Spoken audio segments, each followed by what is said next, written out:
जय जगन्नाथ। आसंतु जानिनबा आजिर तिथि नक्षत्र कौन कहूची। आज हेउची 25 मई 2025 रविवार, ज्येष्ठ मास कृष्ण पक्ष त्रयोदशी, वृष 11 दिन। आजिर सूर्य उदय होउची सकाळ 5:12 एवं अस्त संध्या 6:29। आजिर शुभ बेला हेउची सकाळ 6:59 आरंभ होई दिबा 9:38 पर्यंत रहुची। एही समय रे आपण माने किछि भी शुभ कार्य आरंभ करि परिबे। आज मेष राशिर घात बार एवं मेष राशिर घात चंद्र। आज बाईगण खाइबा निषिद्ध। एबे आसंतु जानिबा 12टी राशि रे कौन सबु दर्शौची। प्रथमे जानिबा मेष राशि व्यक्तिविशेष मानक पई आज दिनटी किपरि रहिबो। संपत्ति क्रय विक्रय सहित जड़ित कार्यकलाप आगकू बढ़िबो एवं भल फलाफल मध्य देबो। आज आपणक पिलार भविष्यत सहित जड़ित जेकोसी समस्यार समाधान करी आपण बहुत आश्वस्ति पाइबे। बंधु किंबा संपर्कियों सहित मतभेद मध्य समाधान होई पारे। आपणकर स्वभाव रे सहजता एवं धैर्य बजाय रखंतु। केतेबेले अत्यधिक आत्मविश्वास आपणक पई क्षतिकारक परिस्थिति सृष्टि करिपारे। अनावश्यक खर्च एडांतु एवं आपणक बजेटर जत्न नियंतु। पारिवारिक दायित्व प्रति मध्य ध्यान दियंतु। व्यावसायिक कार्य रे आहुरी उन्नति करिवार सुजोग पाइबे। केवल मने रखंतु जे कर्मक्षेत्र रे जने कर्मचारी द्वारा क्षति हेबार संभावना अछि। एही समय रे मार्केटिंग संबंधी काम को स्थगित रखंतु एवं केवल कार्य क्षेत्र रे आपणकर उपस्थिति बजाय रखंतु। स्वामी एवं स्त्री मध्य रे मतभेद पारिवारिक व्यापार उपरे नकारात्मक प्रभाव पकाइब। तेणु परस्पर प्रति प्रेमर भावना बजाय रखंतु। शारीरिक एवं मानसिक क्लांति प्रवण हेब। आपणक काम को हालुका रखंतु एवं समय समय रे उपयुक्त विश्राम नियंतु। शुभ रंग बाईगणी, शुभ संख्या 1। एबे जानिबा वृष राशि व्यक्तिविशेष मानक पई आज दिनटी किपरि रहिबो। जदि आपणकर टंका कोनोसी स्थान रे अटकी जाईची किंबा धार दिया जाईची तेबे आज मागिले ताहा मिलिबार संभावना अछि। निकटतर लोकंकु भेटिबार सुजोग मिलिबो एवं आपण नुआ जिनिस विषय रे सूचना मध्य पाइबे। आपण आपणकर कथा कहबा कला माध्यम रे काम मध्य करि परिबे। पिलामानंकु सेमानंकर समस्या समाधान करिबारे सहाय्य करंतु। एहा सेमानंकर आत्मविश्वास वृद्धि करिबो। अनावश्यक खर्च को नियंत्रण करिबा द्वारा आपण आर्थिक समस्यारू रक्षा पाइबे। जनगहली पूर्ण अंचल को जिबारू दूरे रुहंतु। आपणकु किछि दुखद खबर मिली पारे। निजर मनोबल को उच्च रखंतु। व्यवसाय रे बहुत कठिन परिश्रम एवं समय आवश्यक हेबो, किंतु इच्छित फलाफल मध्य प्राप्त हेबो। आपण आपणकर आचरणगत दक्षता माध्यम रे शीघ्र नकारात्मक परिस्थिति को दूर करि पारिबे। एही समय रे आपणकु सहभागिता संबंधी किछि प्रकल्प मिली पारे। वैवाहिक जीवन खुशी रे कटिबो एवं घरे उत्तम व्यवस्था बजाय रखिबा पई परिवार सदस्यंक ठारू पूर्ण समर्थन मिलिबो। अत्यधिक क्लांति एवं चाप आपणक स्वास्थ्य को प्रभावित करि पारे। योग करंतु एवं प्रकृति सहित किछि समय बिताइबे। शुभ रंग गोलापी, शुभ संख्या 6। एबे जानिबा मिथुन राशि व्यक्तिविशेष मानक पई आज दिनटी किपरि रहिबो। आपणकर गुरुत्वपूर्ण कार्य गुडी को प्राथमिकता दियंतु। आपणकर प्रतिभा एवं क्षमता को बुझंतु। एहा आपणकर व्यक्तित्व को आहुरी उन्नत करिबा एवं समाज रे आपणकर प्रतिछवि मध्य उन्नत हेबो। संपत्ति संबंधी जे कोनोसी काम समाप्त होई पारे। क्रोधर सहित अपेक्षा शांतिपूर्ण भावरे प्रतिकूल परिस्थितिर समाधान करिबा भल हेबो। देखासरा हेतु अनावश्यक खर्च मध्य होई पारे। जदि आपण ऋण नबाकू योजना करूचंती तेबे निश्चित भावरे एहाकू पुनर्विचार करंतु। व्यवसाय रे किछि समस्या देखा देबो। जदि कोनोसी समस्या उपुजे तेबे आपणकू आपणकर नीति एवं मूल्यबोध सहित सालिस करिबाकू पड़ी पारे। कर्मचारींक कार्यकलाप को अणदेखा करंतु नाही एवं प्रत्येक कार्य रे योगदान देबाकू निश्चित करंतु।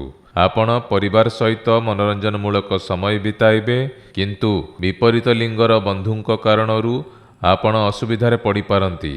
आपण रक्तचाप एवं शारीरिक दुर्बलता परि समस्या अनुभव करिबे।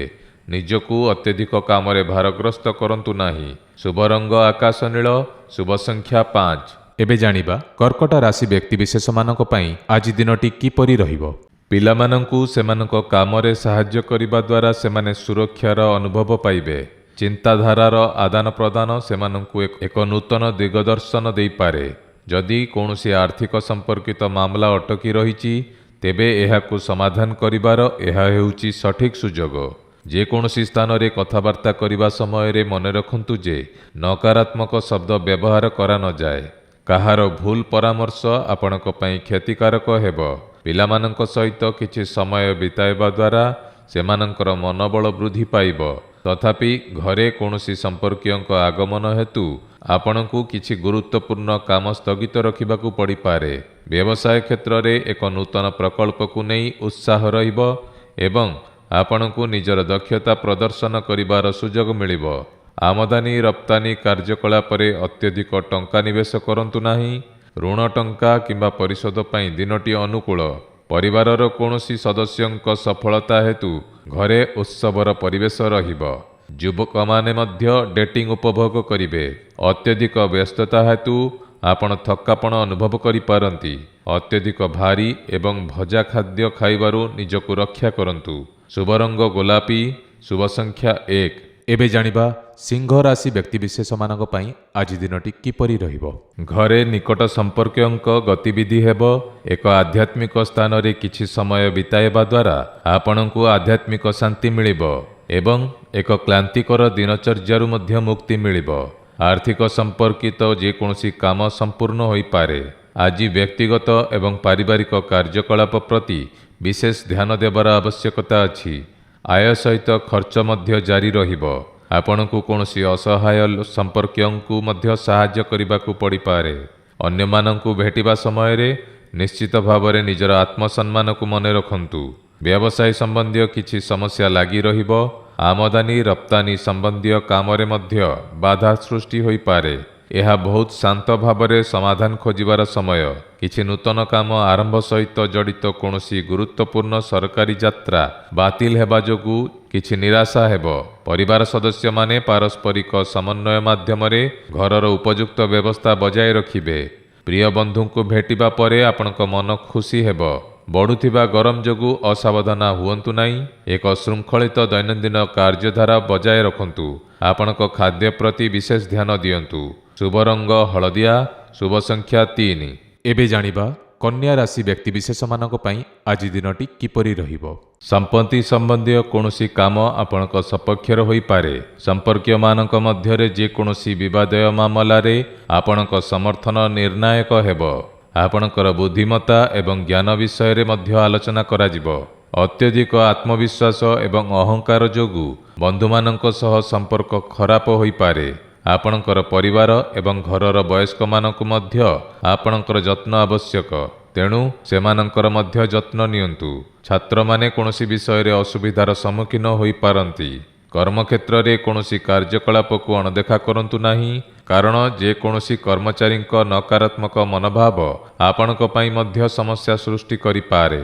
ଯଦି ସମସ୍ତ କାମ ଆପଣଙ୍କ ଉପସ୍ଥିତିରେ ଏବଂ ଆପଣଙ୍କ ତତ୍ତ୍ୱାବଧାନରେ କରାଯାଏ ତେବେ ଭଲ ହେବ। ବୈବାହିକ ଜୀବନରେ କିଛି ବୈଚାରିକ ପାର୍ଥକ୍ୟ ଥାଇପାରେ, କିନ୍ତୁ ମନେ ରଖନ୍ତୁ ଯେ ଆପଣଙ୍କୁ ପରିସ୍ଥିତିକୁ ମଧ୍ୟ ମୁକାବିଲା କରିବାକୁ ପଡ଼ିବ। ଆପଣ ସ୍ନାୟୁରେ ଚାପ ଏବଂ ଯନ୍ତ୍ରଣା ଅନୁଭବ କରିବେ, ତେଣୁ କାମ ମଝିରେ ବିଶ୍ରାମ ନେବା ଆବଶ୍ୟକ। ଶୁଭ ରଙ୍ଗ ହଳଦିଆ, ଶୁଭ ସଂଖ୍ୟା 5। ଏବେ ଜାଣିବା ତୁଳା ରାଶି ବ୍ୟକ୍ତିବିଶେଷମାନଙ୍କ ପାଇଁ ଆଜି ଦିନଟି କିପରି ରହିବ। ଏକ ସକାରାତ୍ମକ ପରିବେଶ ରହିବ। ଫୋନ୍ କଲ୍ ମାଧ୍ୟମରେ କିଛି ଗୁରୁତ୍ୱପୂର୍ଣ୍ଣ ସୂଚନା ପାଇବାର ସମ୍ଭାବନା ଅଛି। ଜଣେ ଶୁଭେଚ୍ଛୁଙ୍କ ସାହାଯ୍ୟରେ ସମ୍ପତ୍ତି ସମ୍ବନ୍ଧୀୟ ଯେକୌଣସି କାମ ସମାପ୍ତ ହେବ। ଯୁବପିଢ଼ି ମଧ୍ୟ ସେମାନଙ୍କର ଭବିଷ୍ୟତ ପ୍ରତି ଅଧିକ ସକ୍ରିୟ ଏବଂ ଗମ୍ଭୀର ହେବେ। ଦିନର ଆରମ୍ଭରେ କିଛି ଚାପ ରହିପାରେ, କିନ୍ତୁ ମଧ୍ୟାହ୍ନ ପରେ ପରିସ୍ଥିତିରେ ଉନ୍ନତି ଆରମ୍ଭ ହେବ। ନିବେଶ ସମ୍ବନ୍ଧୀୟ କାର୍ଯ୍ୟକଳାପରେ ଶୀଘ୍ର ହୁଅନ୍ତୁ ନାହିଁ। ଅନାବଶ୍ୟକ ପରାମର୍ଶ ଦେବା ଏବଂ ଅନ୍ୟମାନଙ୍କ କାର୍ଯ୍ୟରେ ହସ୍ତକ୍ଷେପ କରିବା ଆପଣଙ୍କ ପାଇଁ ସମସ୍ୟା ସୃଷ୍ଟି କରିପାରେ। ବ୍ୟବସାୟିକ କାର୍ଯ୍ୟରେ ଉନ୍ନତି ହେବ, ତେଣୁ କୌଣସି ନୂତନ କାର୍ଯ୍ୟ ସହିତ ଜଡ଼ିତ ଯୋଜନା ପ୍ରସ୍ତୁତ କରିବା ପାଇଁ ସମୟ ଅନୁକୂଳ। ଫାଇଲ କାମରେ କୌଣସି ପ୍ରକାରର ଭୁଲ ହୋଇପାରେ, ତେଣୁ କାରବାର ସମ୍ବନ୍ଧୀୟ କାମରେ ସତର୍କ ରୁହନ୍ତୁ। ଆର୍ଥିକ ସ୍ଥିତିରେ ମଧ୍ୟ ଉନ୍ନତି ହେବ। ଦୟାକରି ଏକ ସଂଗଠିତ ପାରିବାରିକ ପରିବେଶ ବଜାୟ ରଖିବାରେ ଆପଣଙ୍କର ସହଯୋଗ ଦିଅନ୍ତୁ। ଶୁଭ କାର୍ଯ୍ୟ ସହିତ ଜଡ଼ିତ ଯୋଜନା ପ୍ରସ୍ତୁତ ହେବ। ବିବାହ ବହିର୍ଭୂତ ସମ୍ପର୍କରୁ ଦୂରରେ ରୁହନ୍ତୁ। ରକ୍ତଚାପ ଏବଂ ମଧୁମେହ ରୋଗୀମାନେ ନିଜର ବିଶେଷ ଯତ୍ନ ନେବା ଉଚିତ। ନିଜ ସ୍ୱାସ୍ଥ୍ୟ ପ୍ରତି ଅଧିକ ସଚେତନ ହେବା ଆବଶ୍ୟକ। ଶୁଭ ରଙ୍ଗ ହଳଦିଆ, ଶୁଭ ସଂଖ୍ୟା 7। ଏବେ ଜାଣିବା ବିଛା ରାଶି ବ୍ୟକ୍ତିବିଶେଷମାନଙ୍କ ପାଇଁ ଆଜି ଦିନଟି କିପରି ରହିବ। ଆପଣଙ୍କ ଯୋଜନାକୁ ସଫଳ କରିବା ପାଇଁ ଏହା ଏକ ଅନୁକୂଳ ସମୟ। ଆପଣଙ୍କର କାର୍ଯ୍ୟକ୍ଷମତାକୁ ଆହୁରି ଉନ୍ନତ କରିବା ଉଚିତ, କାରଣ ଆପଣଙ୍କର କଠିନ ପରିଶ୍ରମର ଉପଯୁକ୍ତ ଫଳାଫଳ ପାଇବା ପାଇଁ ଆପଣଙ୍କୁ କାର୍ଯ୍ୟଭିତ୍ତିକ ହେବାକୁ ପଡ଼ିବ। ସମ୍ପତ୍ତି ସମ୍ବନ୍ଧୀୟ ଅସମ୍ପୂର୍ଣ୍ଣ କାମ ମଧ୍ୟ ଗତିଶୀଳ ହେବ। ନକାରାତ୍ମକ କାର୍ଯ୍ୟକଳାପରେ ଆପଣଙ୍କ ସମୟ ନଷ୍ଟ କରନ୍ତୁ ନାହିଁ। ସକାରାତ୍ମକ ରୁହନ୍ତୁ ଏବଂ ବର୍ତ୍ତମାନର ପରିସ୍ଥିତି ଉପରେ ଆପଣଙ୍କର ଶକ୍ତିକୁ କେନ୍ଦ୍ରିତ କରନ୍ତୁ। କଠୋର ଶବ୍ଦକୁ ନିୟନ୍ତ୍ରଣ କରିବା ମଧ୍ୟ ଗୁରୁତ୍ୱପୂର୍ଣ୍ଣ। ଟଙ୍କା ମାମଲାରେ ସତର୍କ ରହିବା ଆପଣଙ୍କୁ ଯେକୌଣସି ଅସୁବିଧାରୁ ରକ୍ଷା କରିବ। ଆପଣଙ୍କ ତତ୍ତ୍ୱାବଧାନରେ ବ୍ୟବସାୟ ସମ୍ବନ୍ଧୀୟ କାର୍ଯ୍ୟକଳାପ କରନ୍ତୁ। ଏହି ସମୟରେ କର୍ମଚାରୀ କିମ୍ବା କୌଣସି ବାହାର ବ୍ୟକ୍ତି ଆପଣଙ୍କ ବିରୁଦ୍ଧରେ କିଛି ଷଡ଼ଯନ୍ତ୍ର କରିପାରନ୍ତି, ଯାହା ଆପଣଙ୍କ ବ୍ୟବସାୟିକ କାର୍ଯ୍ୟକୁ ମଧ୍ୟ ପ୍ରଭାବିତ କରିବ। ଯେକୌଣସି ଗୁରୁତ୍ୱପୂର୍ଣ୍ଣ ଅର୍ଡର ଯେକୌଣସି ଫୋନ୍ କଲ୍ ମାଧ୍ୟମରେ ପାଇବା ଆଶା କରାଯାଉଛି। ସ୍ୱାମୀ ଏବଂ ସ୍ତ୍ରୀଙ୍କ ମଧ୍ୟରେ ଉପଯୁକ୍ତ ସମନ୍ୱୟ ଏବଂ ପ୍ରେମ ରହିବ। ପ୍ରେମ ସମ୍ପର୍କରେ ଘନିଷ୍ଠତା ରହିବ ଏବଂ ବିବାହ ବିଷୟରେ ମଧ୍ୟ ଚିନ୍ତାଧାରା ଆସିବ। ଗୋଡ଼ରେ ଯନ୍ତ୍ରଣା ଏବଂ ଫୁଲିବା ସମସ୍ୟା ବଢ଼ିପାରେ। ନିଜର ଉପଯୁକ୍ତ ପରୀକ୍ଷା କରାନ୍ତୁ ଏବଂ ଚିକିତ୍ସା କରାନ୍ତୁ। ଶୁଭ ରଙ୍ଗ ସବୁଜ, ଶୁଭ ସଂଖ୍ୟା 8। ଏବେ ଜାଣିବା ଧନୁରାଶି ବ୍ୟକ୍ତିବିଶେଷମାନଙ୍କ ପାଇଁ ଆଜି ଦିନଟି କିପରି ରହିବ। ଅନୁକୂଳ ଗ୍ରହ ସ୍ଥିତି ବଜାୟ ରହିବ। ଏହା ଆପଣଙ୍କ ସ୍ୱପ୍ନକୁ ସାକାର କରିବାର ସର୍ବୋତ୍ତମ ସମୟ ଏବଂ ଆପଣ ପ୍ରଭାବଶାଳୀ ଲୋକଙ୍କ ସହିତ ଲାଭଦାୟକ ସମ୍ପର୍କ ମଧ୍ୟ ସ୍ଥାପନ କରିବେ। ସମ୍ପର୍କୀୟମାନଙ୍କ ସହ ଜଡ଼ିତ ଯେକୌଣସି ବିବାଦର ସମାଧାନ ସମ୍ପର୍କରେ ପୁଣି ମଧୁରତା ଆଣିବ। ମଜା ଏବଂ ଉପଭୋଗରେ ସମୟ ବିତାଇବା ଦ୍ୱାରା ଆପଣଙ୍କର କିଛି ଗୁରୁତ୍ୱପୂର୍ଣ୍ଣ କାର୍ଯ୍ୟ ଅସମ୍ପୂର୍ଣ୍ଣ ରହିବ। ପାରିବାରିକ ସମସ୍ୟାକୁ ନେଇ ନିକଟ ସମ୍ପର୍କୀୟଙ୍କ ସହିତ ଯୁକ୍ତିତର୍କ ହୋଇପାରେ। ଜଣେ ଅଭିଜ୍ଞ ବ୍ୟକ୍ତିଙ୍କ ମଧ୍ୟସ୍ଥତାକୁ ସାମିଲ କରିବା ଭଲ ହେବ। ଖର୍ଚ୍ଚ କଥା ଆସିଲେ ଉଦାର ହୁଅନ୍ତୁ ନାହିଁ। ବ୍ୟବସାୟିକ କାର୍ଯ୍ୟକଳାପରେ ଚାଲିଥିବା ବାଧା ଦୂର ହେବ ଏବଂ ଅଟକି ରହିଥିବା କାର୍ଯ୍ୟ ପ୍ରକ୍ରିୟାରେ ଉନ୍ନତି ହେବ। ଆପଣଙ୍କ ବ୍ୟବସାୟ ଉପରେ ସମ୍ପୂର୍ଣ୍ଣ ଧ୍ୟାନ ଦିଅନ୍ତୁ। କିଛି ଆଦେଶ ଇତ୍ୟାଦି ପାଇବା ହେତୁ ଆର୍ଥିକ ପରିସ୍ଥିତିରେ କିଛିଟା ଉନ୍ନତି ହେବ। କାର୍ଯ୍ୟାଳୟରେ ଶାନ୍ତିପୂର୍ଣ୍ଣ ପରିବେଶ ରହିବ। ବୈବାହିକ ସମ୍ପର୍କରେ ମଧୁରତା ରହିବ। ରାତ୍ରି ଭୋଜନ ଏବଂ ମନୋରଞ୍ଜନ ସହିତ ଜଡ଼ିତ ଏକ ସ୍ମରଣୀୟ କାର୍ଯ୍ୟକ୍ରମ ମଧ୍ୟ ଯୋଜନା କରାଯାଇପାରିବ। ଗ୍ୟାସ୍ ଏବଂ ବାୟୁ ଯୋଗୁଁ ମଧ୍ୟ ଗଣ୍ଠି ଯନ୍ତ୍ରଣାର ସମସ୍ୟା ବଢ଼ିପାରେ। ଯଥାସମ୍ଭବ ଆୟୁର୍ବେଦିକ ଜିନିଷ ସେବନ କରନ୍ତୁ। ଶୁଭ ରଙ୍ଗ ଧଳା, ଶୁଭ ସଂଖ୍ୟା 2। ଏବେ ଜାଣିବା ମକର ରାଶି ବ୍ୟକ୍ତିବିଶେଷମାନଙ୍କ ପାଇଁ ଆଜି ଦିନଟି କିପରି ରହିବ। ଆପଣ ସାରାଦିନ ପ୍ରଫୁଲ୍ଲ ଅନୁଭବ କରିବେ ଏବଂ ଆପଣଙ୍କର ଦୈନନ୍ଦିନ କାର୍ଯ୍ୟ ଆପଣଙ୍କ ଇଚ୍ଛା ଅନୁଯାୟୀ ଚାଲିବ। କିଛି ଲୋକ ଆପଣଙ୍କୁ ଚ୍ୟାଲେଞ୍ଜ କରିପାରନ୍ତି, କିନ୍ତୁ ଆପଣ ଏହାକୁ ଗ୍ରହଣ କରିବେ ଏବଂ ସଫଳ ମଧ୍ୟ ହେବେ। ଧାର୍ମିକ କାର୍ଯ୍ୟରେ ମଧ୍ୟ କିଛି ସମୟ ବିତାଇବେ। ଆପଣଙ୍କର କିଛି ପ୍ରତିଦ୍ୱନ୍ଦ୍ୱୀ ଆପଣଙ୍କ ପାଇଁ ସମସ୍ୟା ସୃଷ୍ଟି କରିପାରନ୍ତି। ଆପଣ ସେମାନଙ୍କୁ କିପରି ପରାସ୍ତ କରିପାରିବେ ତାହା ଆପଣଙ୍କ ଉପରେ ନିର୍ଭର କରେ। ଆପଣଙ୍କର ଅନେକ ଯୋଜନା ଅଛି, କିନ୍ତୁ ସେଗୁଡ଼ିକୁ କାର୍ଯ୍ୟକାରୀ କରିବାରେ ଆପଣଙ୍କୁ କିଛି ଅସୁବିଧାର ସମ୍ମୁଖୀନ ହେବାକୁ ପଡ଼ିବ। କାର୍ଯ୍ୟରେ ବାହାର ଲୋକଙ୍କ ହସ୍ତକ୍ଷେପ ଯୋଗୁଁ ଆପଣଙ୍କ ଦକ୍ଷତା ଏବଂ କାର୍ଯ୍ୟକ୍ଷମତାରେ କିଛି ହ୍ରାସ ହୋଇପାରେ। ତଥାପି ଏହା ଆପଣଙ୍କ ଆର୍ଥିକ ପରିସ୍ଥିତି ଉପରେ କୌଣସି ନକାରାତ୍ମକ ପ୍ରଭାବ ପକାଇବ ନାହିଁ। ଜଣେ ବରିଷ୍ଠ ଅଧିକାରୀ କିମ୍ବା ରାଜନେତାଙ୍କ ସହିତ ସାକ୍ଷାତ ଆପଣଙ୍କ ଭାଗ୍ୟର ଦ୍ୱାର ଖୋଲିଦେବ। ପରିବାରର କୌଣସି ସଦସ୍ୟଙ୍କ ବିଷୟରେ ଶୁଭ ଖବର ପାଇବା ପରେ ଆପଣଙ୍କ ମନ ଖୁସି ହେବ। ପ୍ରେମ ସମ୍ପର୍କକୁ ବିବାହରେ ପରିଣତ କରିବାର ସୁଯୋଗ ମିଳିବ। ପଡ଼ିଯିବା କିମ୍ବା ଦୁର୍ଘଟଣା ହେବାର ସମ୍ଭାବନା ଅଛି। ଯାନବାହନ କିମ୍ବା ଯନ୍ତ୍ରପାତି ସମ୍ବନ୍ଧୀୟ ଉପକରଣ ସତର୍କତାର ସହିତ ବ୍ୟବହାର କରନ୍ତୁ। ଶୁଭ ରଙ୍ଗ ବାଦାମୀ, ଶୁଭ ସଂଖ୍ୟା 2।